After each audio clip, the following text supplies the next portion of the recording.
கிருஷ்ணகிரியில் நாம் தமிழர் கட்சியின் மகளிர் பாசறை மற்றும் குருதி கொடை பாசறை சார்பில் மாபெரும் கண்டன ஆர்ப்பாட்டம்.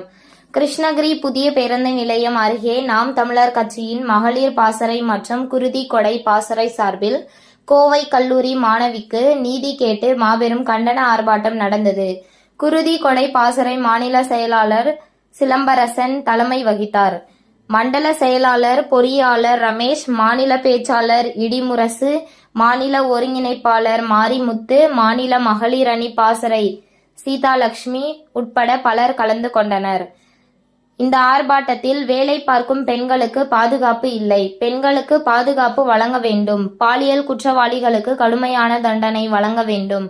கோவை சட்ட கல்லூரி மாணவி பாலியல் சம்பவத்திற்கு இதுவரை வாய் திறக்காமல் மௌனம் காக்கும் தமிழக அரசே, மத்திய அரசே புதிய சட்டம் கொண்டு வர வேண்டும், பெண்களுக்கான நீதி வேண்டும், பாலியல் குற்றவாளிகளுக்கு மரண தண்டனை வழங்க வேண்டும் என்பது உள்ளிட்ட கோரிக்கைகள் வலியுறுத்தி கண்டன கோஷங்களை எழுப்பினார்கள்.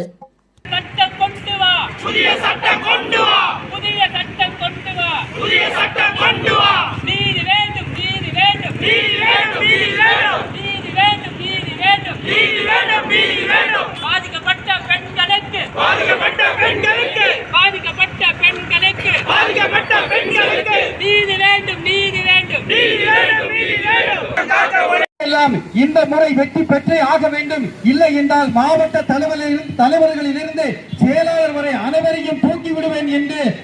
ஆனால் இந்த நாம் தமிழர் கட்சி மட்டும்தான் மக்களுடைய வாழ்க்கைக்காக தமிழ்நாட்டில் எந்த ஒரு இடத்திலும் எந்த ஒரு பிரச்சனை வந்தாலும் கூட நாம் தமிழர் கட்சி முன்னின்று போராடுகிறது. நீங்கள் எங்களுக்கு வாக்களியுங்கள், இல்லை அதை நாங்கள் செய்து கொண்டே இருப்போம். இது மட்டுமல்ல, எந்த ஒரு சூழ்நிலையிலும் தமிழனுக்கு ஒரு இழப்பு. உங்கள் தேடல் நியூஸ் சேனலை லைக் பண்ணுங்க, ஷேர் பண்ணுங்க, கமெண்ட் பண்ணுங்க, ஆல் பெல் பட்டனை கிளிக் பண்ணுங்க, மறக்காம சப்ஸ்கிரைப் பண்ணுங்க.